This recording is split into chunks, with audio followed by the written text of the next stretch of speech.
باز راشي که نه او رفع الیدین شتي ولې پیغمبر وایي د آخري عمر پورې کړي دا ډېر ناشنا سوال دی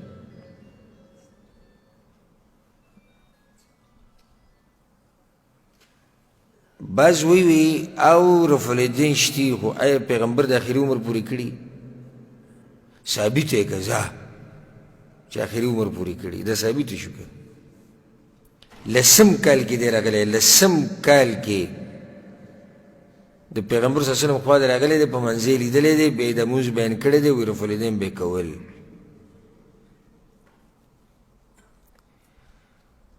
بله دا خبره یاده کوي چې دا ډېر خطرناک سوال دی دا سوالونه مه کوئ چې دا ثابته کړي چې آخري عمر پورې کړي یعنې بیا به د باندې هر یو بېدینه به د باندې پېښ شي یا غیر مسلم او په هر مسله کې به درته دا وایي ته پیغمبر رکوع کړې ده ثابته کړه چې رکوع یې د آخري عمر پورې کړې ده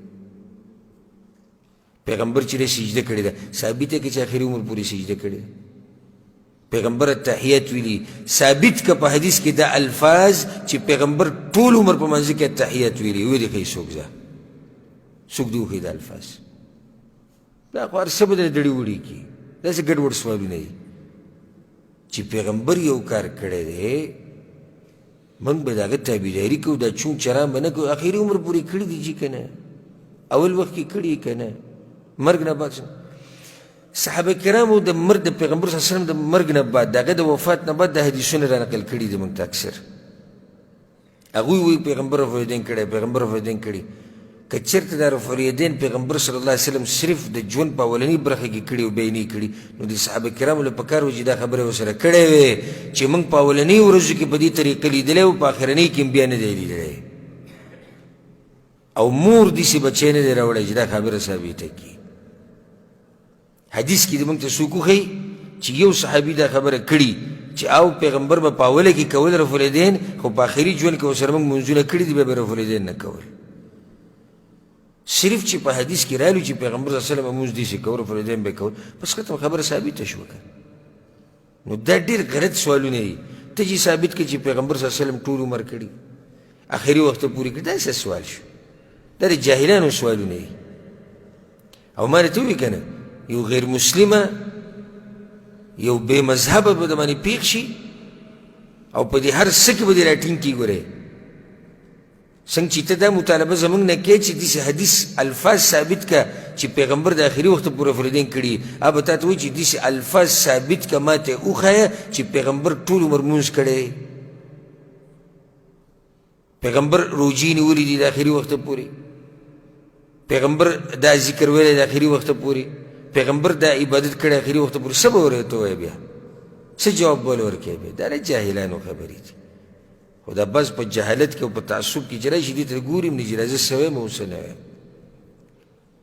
حالانکې د دې سوال موږ جواب هم ورکوو الحمدلله چې څوک راته دا وایي چې ته ثابت کړې چې پیغمبر د مرګه پورې رفع الیدین کړي موږ یې ثابتوو الحمدلله خو دا ورته وایو چې دا سوال دی ګوره غیر مناسب سوال دی د دې نه بل ګډ څه دلیل دی دا وایل ابن حجر لسم کال کې راغلی دی دی په لسم کال کې راغلی دی او پیغمبر یې په منځ لیدلی دی هغه مونځ یې موږ ته نقل کړی دی او په هغه منځ کې رفع الیدین شتي که چېرته آخري وخت کې یې نه کولی آخري وخت کې یې نه کولی نو بیا به دې وائل چې کوم د منځه طریقه را نقل کولی په هغې کې به رفع الیدین و تذکیره نه وي او آخري عمر نور څه ته وایي دا لسم کال دی د دې نه بعد پیغمبر صلی الله علیه وسلم وفات شوی نور آخري عمر څه ته وایي نو همدقه د پیغمبر صلی الله علیه وسلم آخري ژوند دی او د ژوند اخرنۍ مرحلې دي او د دوی دا سوالونه په خپله پکې راګیرېږي د شان په بله طریقه هم راګیرېږي یو عالم خبره کوله د پنجاب یو کس زما خوا ته راغی وی ما ته وایي چې پیغمبر آخري عمر کې رفع الیدین کړي ته ثابت که ځه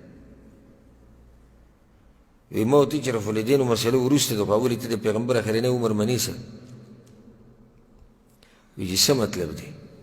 وی ما ورته چې مطلب دا دی چې تاسو خو وایي چې پیغمبر ژوندی دی او داسې ژوندی دی لکه څنګه چې دنیا کې ژوندی و نو که داسې ژوندی منئ نو بیا خو آخرنۍ ورځې په هغه نه دي راغلي ته څنګه دا سوال کوې چې آخرنۍ ورځو کې رفع الیدین کړی که نه یا غریب په بله کې راګیر شو ځکه که دا سوال کوې چې پیغمبر په آخرنۍ ورځو کې رفع الیدین کړي دی او که نه نو بیا خو مطلب دی چې ته ول آخرنۍ ورځې منې ته دا مني چې پیغمبر د دنیا نه تللی وفات شوی او چې دا عقیده ساتي چې پیغمبر داسې ژوندی دی لکه څنګه چې په دنیا کې ژوندی و په قبر کې ور الله داسې ژوند ورکړی نو بیا خو آخرینې ورځې اشتي نه نو اکثر دا چې د حدیثو مخالفت کوي د پیغمبر د سنتو دغه د طریقې نو دوی په دې خپلو خبرو کې راګیر شي او په هغې کې ګډوډ شي